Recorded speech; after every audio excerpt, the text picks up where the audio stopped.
Salam, hər vaxtınız xeyir əziz abituriyentlər. Bildiyiniz kimi 28 sentyabrda Eylər Akademiyada ilk buraxılış sınaq imtahanı keçirildi. Bu günləri ingilis fənni üzrə 11-ci sinif imtahanının izahını verəcəm. Başlayırıq birinci listening suallarından. İlk öncə listeningin mətn forması ilə tanış olduq. Dinosaurs lived on Earth millions years ago. Yəni mətnimiz nə haqqındadır? Mətnimiz dinozavrlar haqqındadır. They were a special group of animals that came in many shapes and sizes. Some dinosaurs were big, like Brachiosaurus, which had a long neck and could eat leaves from tall trees. Others were small, like Compsognathus, which was only the size of a chicken. Birinci abzasa baxanda anlaşılır ki, yəni bu mətn ümumilikdə dinozavrlar, onların növləri və s. haqqındadır. Gəlin variantlarımıza baxaq. The reason for the extinction of dinosaurs. A bəndində deyir ki, dinozavrların extinction nəsli kəsilmədir. Nəsli kəsilməsinin səbəbləri B bəndində. A group of animals that disappeared many years ago. Yəni uzun illər əvvəl yoxa çıxan, yox olan bir heyvan qrupu. Elə mətnimizdə cavab birinci sualın cavabı bu olacaq. Çünki biz bilirik ki, mətndə də göstərilib bu. Bax, burada deyir ki, they ruled the land for about 165 million years. Then about 65 million years ago they disappeared. Yəni 65 milyon il əvvəl onlar yoxa çıxdılar.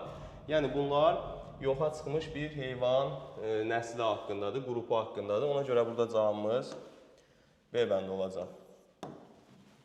İkinci suala baxaq. Choose the correct statement according to the passage deyir. Mətnə görə doğru olan variant seçirik. Birincidə, dinosaurs were the same size. Dinozavrlar eyni ölçüdədir deyir. Baxaq görək mətnimizdə nə deyir bunun haqqında. Elə indi oxuduğumuz abzasda var idi o. Bax, burada deyir ki, they were a special group of animals that came in many shapes and sizes. Onlar xüsusi qrup, bir heyvan qrupudur və müxtəlif, çoxlu formalarda və ölçülərdə olurlar. Yəni, eyni ölçüdə olmur hamısı.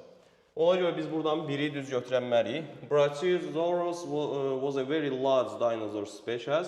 Yəni, bu dinozavr növüdür. Ən böyük deməyib, böyük bir dinozavr növü hesab olunur. Baxaq görək mətndə bunun haqqında. Deyirmi? Some dinosaurs were very big, like Brachiosaurus. Yəni, bəzi dinozavrlar çox böyükdür. Brachiosaurus kimi dinozavrlar böyük hesab olunur. Had a long neck and could eat leaves from tall trees. Uzun boynu var və hündür ağaclardan yarpaqları dərə bilir, yeyə bilir. Onda biz ikini düz götürərik. İkini düz götürərik. Üçdə nə deyir? Compsognathus was about the same size as a chicken. Compsognathus da deyir, təxminən toyuqla eyni ölçüdədir. Baxaq görək bunun haqqında mətndə nə deyir? Others were small, like digərləri balacadır, like Compsognathus, which was only the size of a chicken. Deməli, bu da düz olacaq. Onda, burada 2-3 düzdür. 4-də nə deyir? Dinosaurs could walk only on two legs. Bir dənə önəmli qeyd, yadımızda qalsın ki, bu only olan cümlələrə diqqət edirik. Əsasən bunların səhv olma ehtimalı daha çox olur. Burada deyir ki, dinozavrlar yalnız 2 ayaq üzərində gəzə bilirlər. Bəs mətndə burada nə deyir? Dinosaurs could walk on two legs or four legs. Həm 2, həm də 4 ayaq üzərində hərəkət edə bilən dinozavrlar var. Ona görə də burada cavabımız olur 2-3, yəni B bəndi.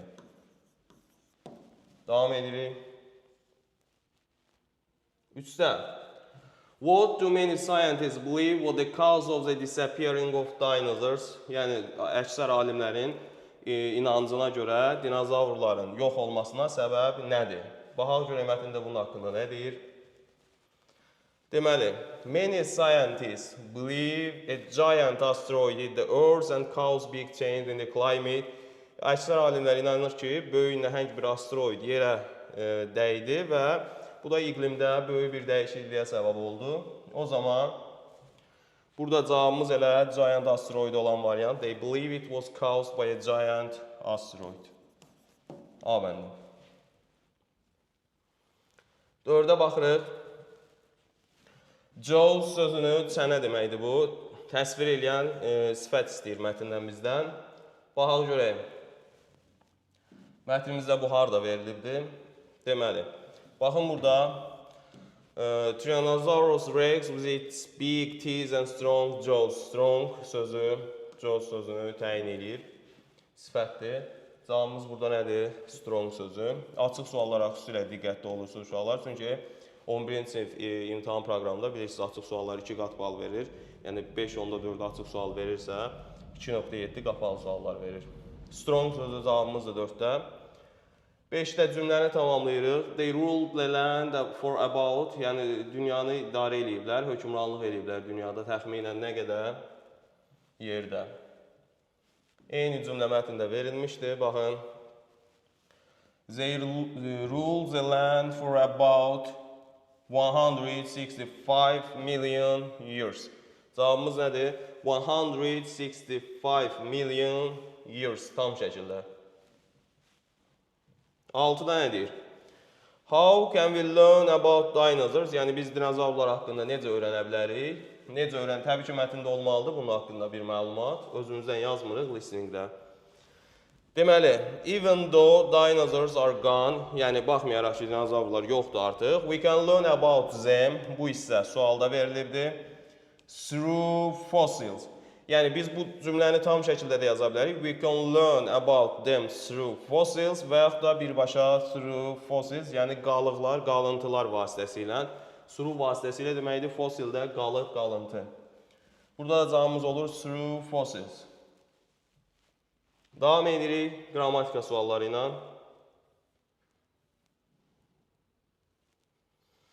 Deməli, 7-ci suala fikir verək.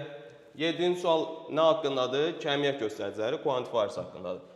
Many bowls of rice deyir. Of-la olan ifadədə biz bilirik ki, qarşıdakı təyin edicilər hamısı of-dan əvvəlki sözü təyin edir. Yəni, many yazıramsa, isim cəm olmalıdırsa, hansı isim cəm olur?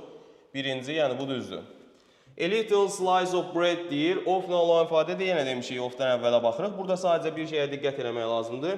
Artıq yeni çıxan nəşr topluda görmüsünüz, a little-ın balaca mənası kəmiyyət göstəricilərinin testlərinin çoxunda verilibdir. Yəni, burada mən little-ı həm az mənasında quantifiers olaraq yoxlamalıyam, özündən sonra sayılmayan isim gəlir hansı ki, həm də balaca mənasında yoxlamalıyam. Özündən sonra sayılan tək isim gələrsə, bu artikelda həmin sayılan tək isimin olur. Balaca bir dilim, çörək, a little slice of bread, yəni burada balaca mənasında bunu başa düşüb, düz götürmək olar. 3-ə 4-ə baxaq, several adventure book deyir. Severaldan sonra cəm isim gəlir, 2 isim yanaşı gələndə təyin edicilər sonuncuya aid olur. Yəni burada books olmalıydı. A couple of ring, bəzi numerativ sözlər eləcə də kəmiyyət göstəriciləri var ki, onlardan sonra biz yalnız cəm isim qoymalıyıq. Hansılar idi? Onlar a pair of, a bunch of, a number of, the number of, a couple of, a majority of, the majority of. Onlardan sonra cəm isim. Məsələn, bir cüt deyirəmsə, burada əşya cəmdə olmalıdır. A couple of rings olmalıdır. Təbii ki, bu da topluda, yeni nəşr topluda verilibdir. Cavabımız nədir? 1-dən 2-də A bəndi. Davam edirik. 8. Məsələn, 8 də maraqlı sualdır. Eyni bu formada sual kəmiyyət göstəriciləri mövzusunda topluda var, yeni topluda. Diqqət edin burada. Təyin etdiyimiz sözə baxaq. Warm. Warm nə deməkdir? İsti, mülayim. Nitq hissəsi olaraq sifət. Sifət. Yadımızda qalsın ki, biz sifəti ingilis dilində yalnız sifətlə təyin edə bilərik. Sifətlə yox, zərflə təyin edə bilərik. Yalnız zərflə təyin edə bilərik sifəti. Yəni, mənim bura qoyduğum söz zərf olmalıdır ki, o sifəti təyin eləsin. Bax, burada diqqət edək, many yazılıdır. Mən bilirəm ki, many'dən sonra həmişə nə gəlir? Sayılan cəm isim. Bizdə də isim yoxdur axı. İsim yoxdursa buradan many'ni çıxarıq. Bax, bu quiet'ların qaydasını deyəcəm. Birinci saça baxaq. So və saç haqqında qeydimiz var, nədir? Biz bilirik ki, so və saçdan sonra kəmiyyət göstəricisi qoyuruqsa, so'dan sonra many, much, few, little gəlir. Saçdan sonra kəmiyyət göstəricilərinin a lot of. Bu öz yerində. Amma kəmiyyət göstəricisi qoymasam so və saçdan sonra, so'dan sonra sən yalnız sifət zərf qoya bilərsən. Saçdan sonra araya sifət girə bilər, amma mütləq isim gəlməlidir. Kəmiyyət göstəricisi yoxdursa, sən saçdan sonra isim qoymalısan. Amma fikir verin, burada isim yoxdur, sifət var. So olsaydı düz götürə bilərdim, so warm. Amma saç warm olmur. Ona görə saatı çıxıram. Enough burada zərf, enough zərf ola bilir, bilirsiniz ki. Enough zərf kimi istifadə olunarsa əgər, biz sifət və zərfi enoughdan əvvəl işlədirik. Yəni, birinci sifət gəlməlidir. Sonra enough. Bunların hamısına aid yeni topluda sual var ha. Sifət enough. Məsələn, enough warm yox. Enoughdan sonra isim qoyursan. Sifət zərf enoughdan əvvəl gəlir. Warm enough deyə bilərsən. Ona görə bu da səhvdir. Bu quiet ilə quiet arasındakı qrammatik fərq nədir? Quiet zərfdir. Bu axırı e ilə qutaran. Quiet sakit deməkdir. Nədir? Sifətdir. Biz dedik ki, sifəti sifətlə təyin eləmirik. Ya, sifəti nə ilə təyin edirik? Zərflə. Ona görə quiet yox, quiet götürürük. Cavabımız olur Y bəndi. Davam edirik. 9-da. Choose the sentence with a noun in the possessive case deyir. Yəli hal istəyir. Possessive və yaxud da genitive case verilə bilər. Hər ikisi yəli hal deməkdir. A bəndinə baxın. Fikir verin. A bəndində cümlədə xəbər yoxdur. Və yadda saxlayın, apostrof S-dən sonra just-dır, very-dir, already-dir, always-dir, bu kimi zərflər gəlirsə, o 99% nə olur? Yəli hal olmur. Ona görə burada xəbər də yoxdur. Biz bunu məcbur ki, cümlənin xəbəri iz götürək. A bəndi səhvdir. My friends, good knowledge. Bax, burada amma cümlədə xəbər tapa biliriksə, biz əlavə xəbər. O apostrof S qrammatik cəhətdən düzgün verilibsə, o zaman o yəli hal olur. Burada my friends good knowledge deyir. Bax, bu ifadə yəli halda olan ifadədir. Araya sifət nə qədər istəyirsən girə bilər. Yəni, apostrof S-lə ismin arasında nə qədər istəsən təyin edici qoya bilərsən. Önəmli olan apostrof S-dən sonra ismin verilməyidir. Knowledge, bilik deməkdir, isimdir. Verilib, sifət önəmli bir şey deyil. Təyin edici də araya girib. Yəni, B bəndi düzdür. C bəndində Jane and Tom's characters. Burada characters fikir verin, cəmdədir və hərənin öz xarakteri olur. Ona görə burada da Jane-ə də apostrof S qoymaq lazımdır. D bəndində children sözü kökündən dəyişib cəmlərin isimdir. O yəli hal həmişə apostrof S-dən düşməlidir. Y bəndində də eyni şəkildə birinci A-dakı kimi cümlədə fikir verin, xəbər yoxdur. Apostrof S-dən sonra da isim yoxdur. Yəli hal özündən sonra isim istəyir. Burada boş sifət gəlir. Bu nədir? Təbii ki, izdir də bu. Yəli hal deyil.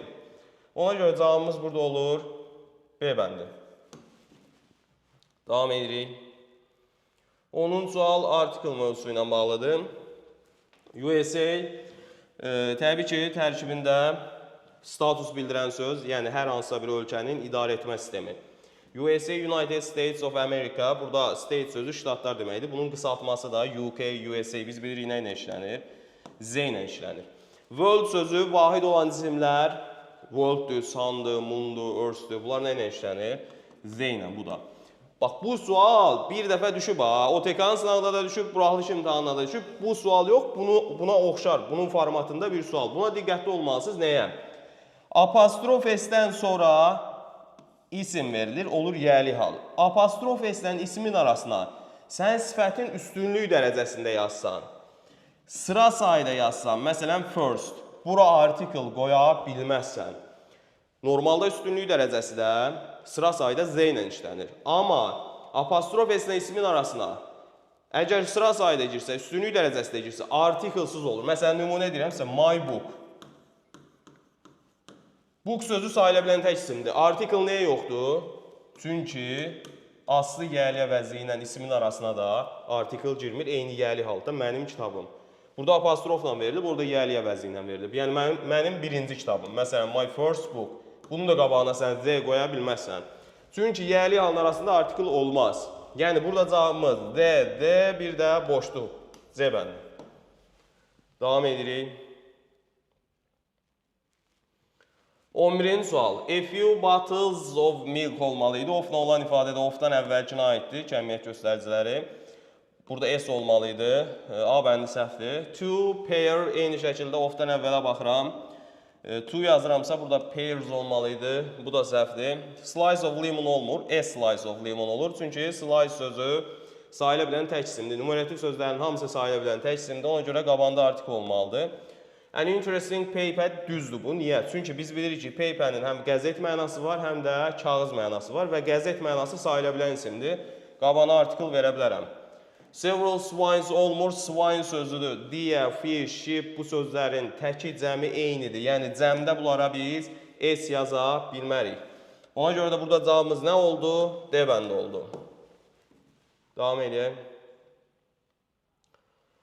12-də line of nouns deyir, isimlər cərgəsini istəyir bizdən. Fashionable, able sifətçilərdən şəkilçidir. Burada dəbli deməkdir. Global, elə global deməkdir. Sifətdir, dünyəvi, yəni. Innovative, yenilikçi.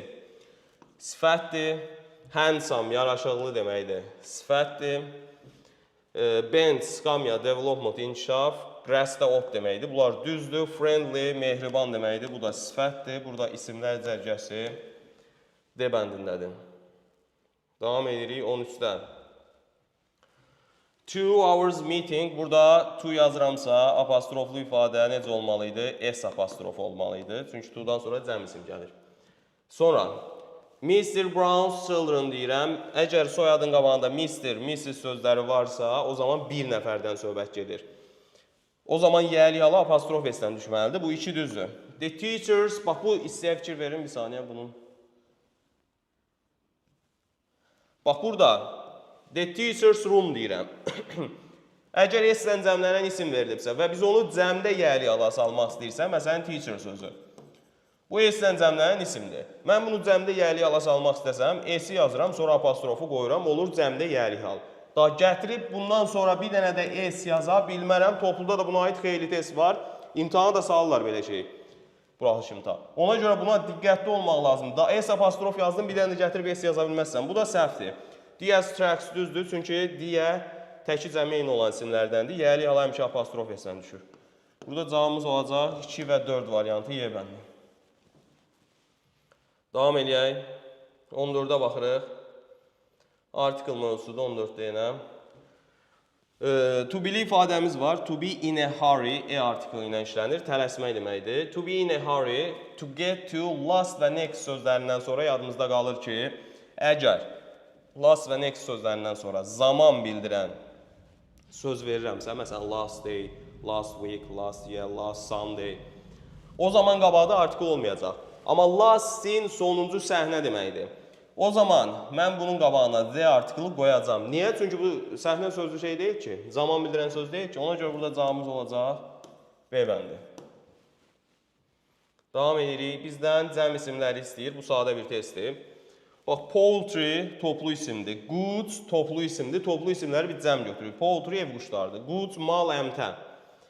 Tease sözü də choose, tease olur. Kökdən dəyişib cəmlərin isim 1, 5, 6 burada cavabımızdır. Billiards oyun adıdır. Physics fənn adıdır. Progress də inkişaf deməkdir. Mücərrəd isimdir. Ümumiyyətlə double S-lə bitən isimlər cəm hesab olunmurlar. Ona görə burada cavabımız olur 1, 5, 6 B bəndi. Davam edək.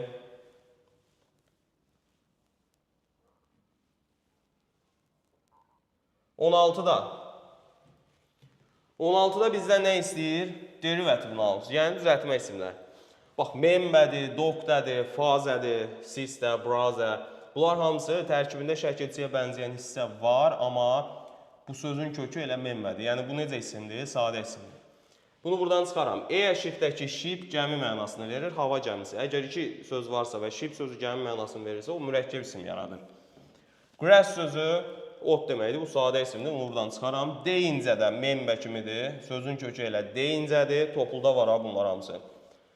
Deyincə sözün kökü elə deyincədir, membənin kökü elə membədir. Burada şəkilçi falan yoxdur, bunlar necə isimlərdir? Sadə isimlər. Hardship-də çətinlik deməkdir, ship şəkilçidir, şəkilçi. Dependence-də ends şəkilçidir, bunlar ikisi də düzəltmə isimlərimizdir, cavab olur Y bəndi.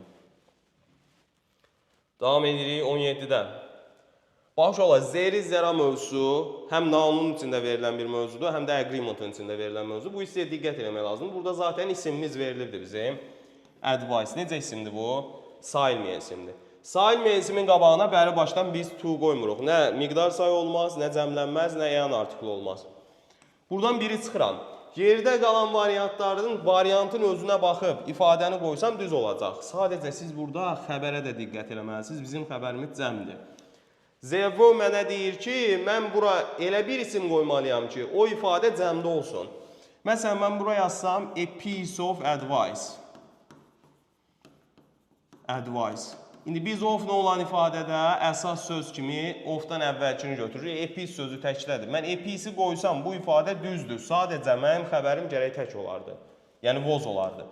Ona görə bunu çıxıram. Some advice olar, interesting pieces of advice olar. Cavabımız burada 2-4 deyə mən. Yaxşı, davam edəyək. 18-də. Deməli, yenə kəmiyyət göstəriciləri mövzusu. Just'dan sonra, only'dən sonra FU qoya bilərəm. FU'dan sonra da cəm isim gəlir. Of'dan əvvəlki isim cəmdir, bir düzdür. Such'dan sonra kəmiyyət göstəricilərindən a lot of gəlir. A lot of'dan sonra da sayılan cəm, sayılmayan isim gəlir. 2 də düzdür. Dedik, such'dan sonra bir dənə a lot of qoya bilərəm. Such, many deyə bir şey yoxdur. 3'ü çıxıram. Very'dən sonra few gələr. Few'dan sonra sayılan cəm isim gəlir. Bunu buradan çıxmalıyam. Cavabımız olur 1-2 A bəndə.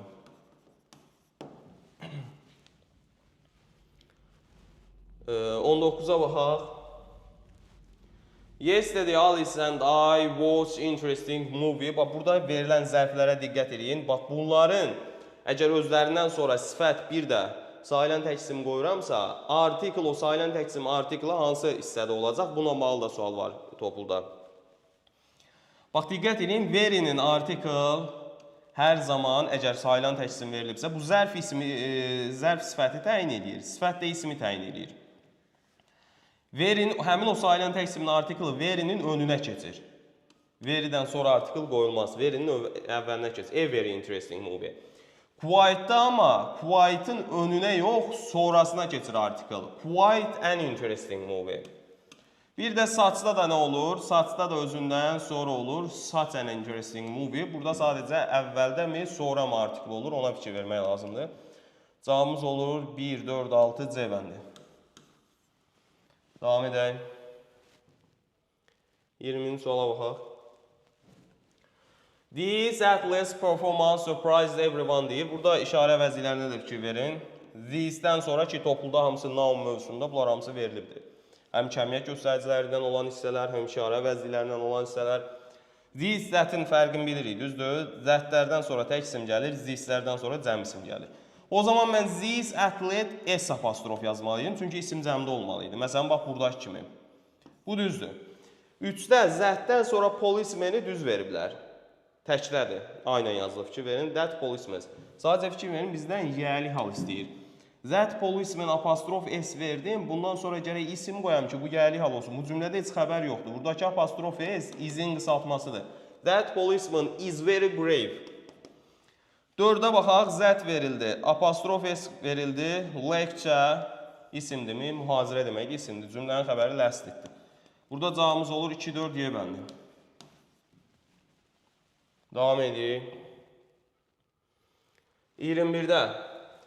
Brown soyadın sonunda S görürüksə, bu deməkdir ki, bu ailə bildirir. Ailə bildirməsi üçün də demişdik qabağına D artiklı qoymaq lazımdır. United Arab Emirates, burada Emirates əmirlik deməkdir və status bildirən sözdür. Qabağında D artikl olacaq. Japan ama Japonya deməkdir. Bu adi ölkədir. Ölkə adlarının qabağında artikl olmur. Yalnız idarə etmə sistemi status bildirən söz verilərsə olar.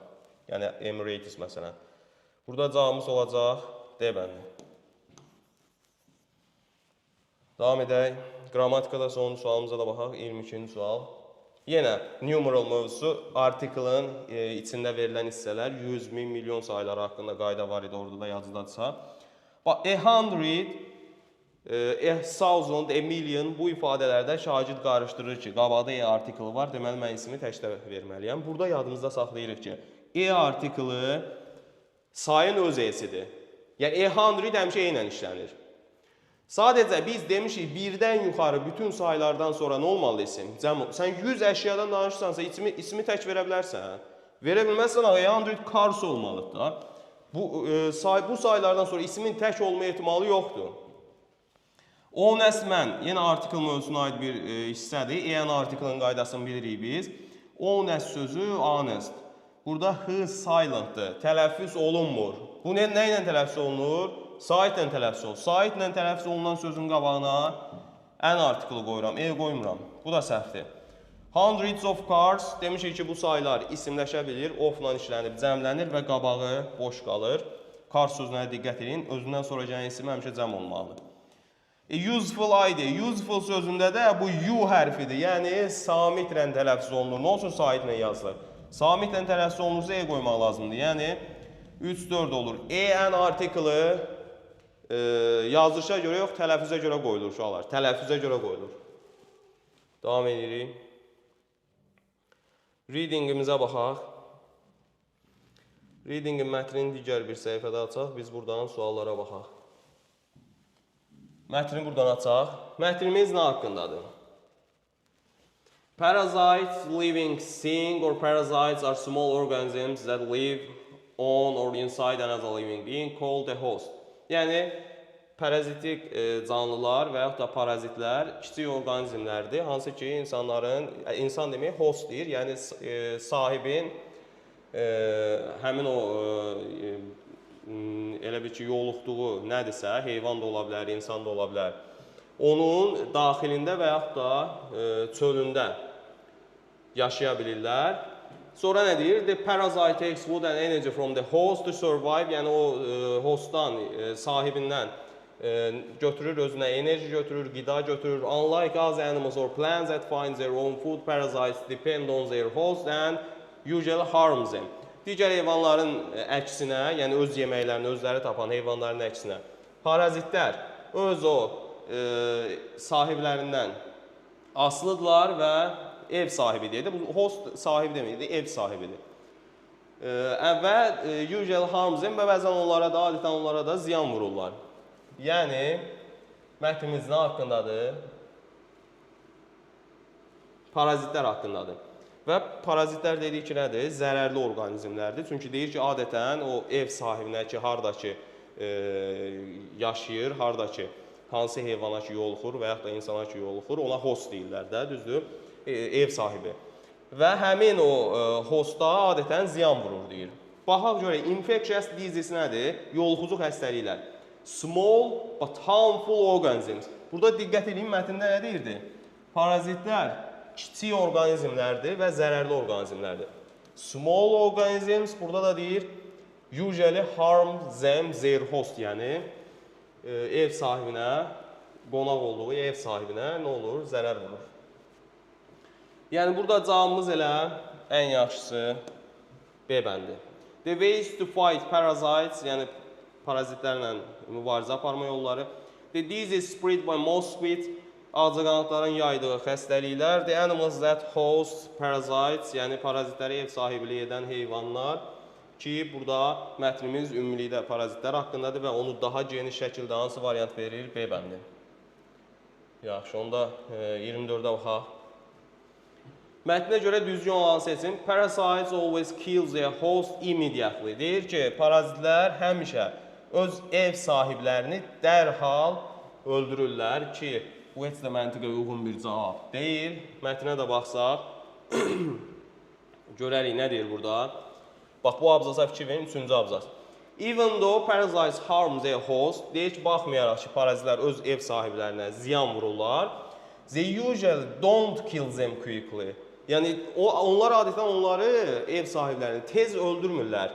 Because they still need the host to stay alive. Çünki onların hələ də o ev sahibinin canlı, diri qalmasına ehtiyacları var. Çünki ondan qidalanır onlar.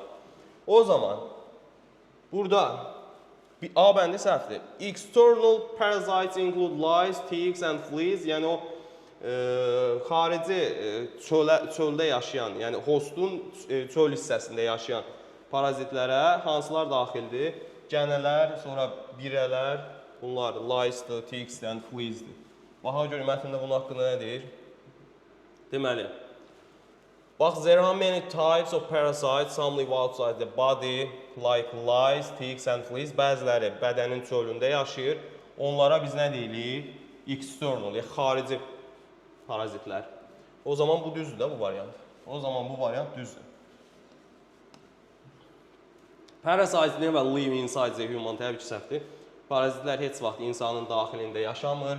Ki, mətndə bunun haqqında deyir. Baxın, deyir ki, others live inside the body.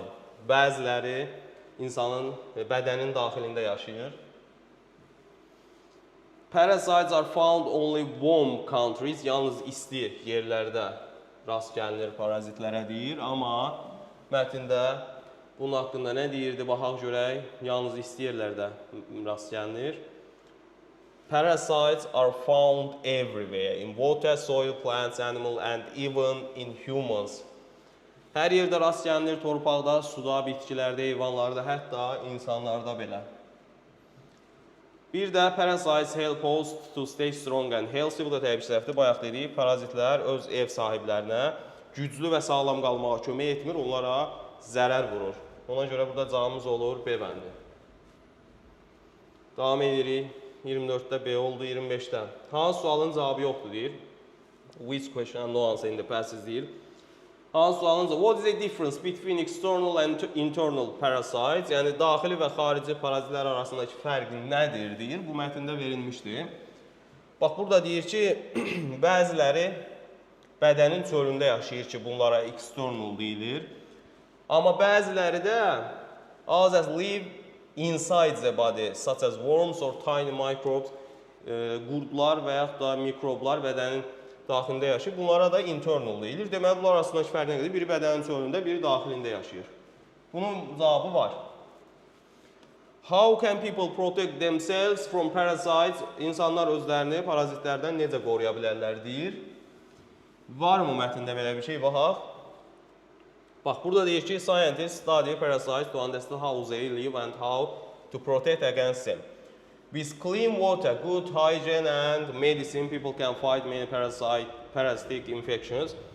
Yəni, təmiz su ilə, yaxşı gigiyena və tibbi yollarla insanlar parazitik xəstəliklərlə mübarizə apara bilərlər. Deməli, bunu da cavab verdi.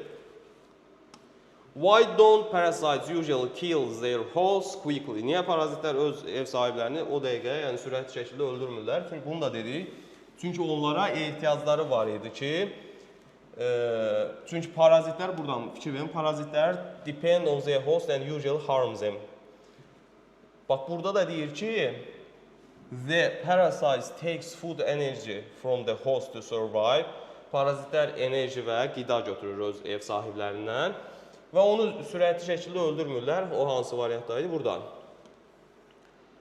Baxmayaraq ki, onlara zərər vururlar, adətən onları sürətli öldürmürlər. Çünki hələ də onlara sağ qalmaq üçün, hələ də onlara ehtiyacları var. Bunun da cavabı var. D-də how many kinds of parasites exist in the world deyir. Dünyada nə qədər növ parazit mövzudur. Parazitlərin nə qədər növü var dünyada deyir. Təbii ki, bunun cavabı yoxdur mətndə. Əgər mətni bir dəfə, onsuz da işləyəndə gərək mətni bir dəfə skan eləyəsiniz sürətli şəkildə, oxuyasınız. Yəni, burada cavabımız olur D bəndi. Y-də how do parasites enter and stay inside their host? Yəni, parazitlər necə öz ev sahiblərinə daxil olur və yaxud da orada yaşayırlar, qalırlar. Bunun haqqında nə deyir mətndə baxaq? Bax, burada deyir, they use many ways to enter and stay inside their host. Some attach to the skin, bəziləri dəriyə yapışır, while others hide in organs or legs inside the body. Digərləri isə daxili orqanlarda gizlənir və yaxud insanın daxilində yumurtalarını qoyurlar. Bədənin daxilində deyək. Burada cavabımız oldu D bəndi. 26-da mətndə vurğulanmayanı istəyir bizdən. Tiny microbes are internal parasites. Yəni, kiçik mikroblar daxili parazit hesab olunur ki, onlar verilmişdi mətndə. Daxili hansıdır, xarici hansıdır. Others live inside the body. Bəziləri bədənin daxilində yaşayır. Worms and tiny microbes və biz onlara nə deyirik? Internal parasites. Yəni, bu düzdür, vurğulanıb mətndə bu. Ona görə biz biri çıxarıq buradan. 2-də parasites are always bigger than their host. Parazitlər həmişə öz ev sahiblərindən daha böyük olur. Təbii ki, bu məntiqi cəhətdəndir. Məsələn, gənə, tutaq ki, hər hansısa bir heyvana, itə bir şeyə yapışır. Gənə itdən böyük deyil ki. Mətndə də ümumiyyətlə belə bir məlumat yoxdur. Yəni, burada 2 olmayan. Parasites find their own food themselves like other animals or plants. Parazitlər öz qidalarını özləri tapır, digər heyvan və bitkilərin əksinə. Amma bunu tərs yazıblar. Mətndə əksinə deyildi. Mətndə deyir ki, unlike other animals or plants that find their own food. Digər heyvan və bitkilərin əksinə ki, hansı ki onlar öz yeməklərini özləri tapır. Yəni digər heyvan və bitkilər özləri tapan heyvan və bitkilərin əksinə parazitlər özləri tapmır. Parazitlər asılıdır öz ev sahiblərindən. Yəni o qidalanır, onlar da onun qidasından əldə edir. Və adətən onlara zərər vurur. Ona görə bu da səhvdir. Burada cavabımız olacaq 2 ilə 3. Clean water and hygiene can help prevent parasites. Bu düz idi, mətndə oxuduq. Təmiz su və gigiyena prevent qarşısını almalıdır. Parazitlərin qarşısını almağa kömək edir. Yəni onlarla mübarizədə kömək edir. 27-də definition istəyir bizdən, paragraf 3-dən. The red liquid that circulates in the bodies of humans and other vertebrate animals. Yəni bədəndə, insan bədənində dövr eləyən qırmızı maye və yaxud da digər vertebrate onurğalı heyvanlar. Digər onurğalı heyvanlarda və yaxud da insan bədənində dövr eləyən qırmızı maye bu etmətnə baxmadan da blood olduğu bilinir də. Gəlin baxaq. Paragraf 3-də. Qan. Qan deməkdir bu təbii ki. Blood. Çox sadə bir sualdır. 28-də to defend sözünə, defend müdafiə etmək, qorumaq deməkdir. Paragraf 5-dən close meaning, yəni sinonim.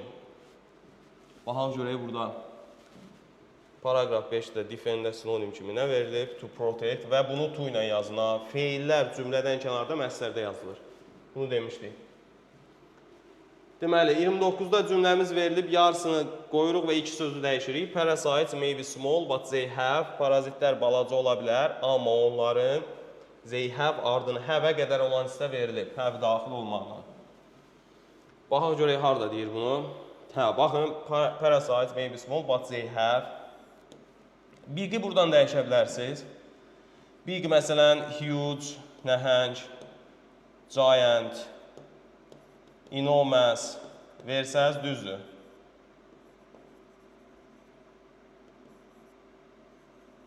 Enormous. Sonra effect təsir deməkdir. Effecti məsələn impact, influence ilə verə bilərsiniz. On the health of people, animals and the environment. Environment ətraf mühitdir. Bunu surrounding ilə vermək olar. Surroundings. Bu da ətraf mühit deməkdir. Dəyişə biləcəyiniz bir neçə söz var burada. Xüsusilə də if people sözünü, məsələn people-ı genəldə dəyişmək olur humans-la. Bunu da versəz düz götürüləcək humans. Bir neçə söz var dəyişə biləcəyiniz burada. Hətta 4 dənəsini dəyişdim. Hətta onların ardını da yazmaq olar. Impact dediyim kimi təsir deməkdir. Influence ilə də vermək olar. O da təsir deməkdir. Bir də. Qaldı bizdə 30-cu inşa ki, onu indi özümüz yoxlayacağıq burada. Hər şagirdin inşasını fərdi şəkildə qiymətləndirəcəyik. What are the methods to avoid disease? Xəstəliklərdən qaçınmağın, uzaq durmağın metodları hansıdır ki, hansı yollarla biz xəstəliklərdən qurtula bilərik ki, məsələn, elə mətndə bir iki dənəsi var idi, düzgün qidalanma buna daxildir, yəni fast fooddur filandır, bunlar zərərli qidalardır ki, xəstəliklər yarada bilir. Gigiyenik qaydalardır, onlara əməl etdikcə insanlar xəstəliklərdən uzaq dura bilər. Gündəlik rejim qurmaqla, yatmaq, durmaq, saatlarını müəyyən etməklə, vaxtında yatmaq, bunlar da xəstəliklərdən uzaq durmağa kömək edə bilər. Yəni, vaxtı düzgün bölmək deyək. Yəni, bir neçə ideyan olsa, zaten səndən minimum 3 cümlə istəyir də. Təbii ki, orada bağlayıcı sözlərdən filan da istifadə eləmək, budaq cümlələrdən istifadə eləmək bağınıza təsir edən faktlardır. Bu oldu bizim 28 sentyabrda keçirilən 11-ci sinif imtahanının izahı, digər fənlərin izahını da kanalda görəcəyik, həm də digər siniflərin daha doğrusu. Hər birinizə uğurlar arzulayıram. Sağ olun uşaqlar.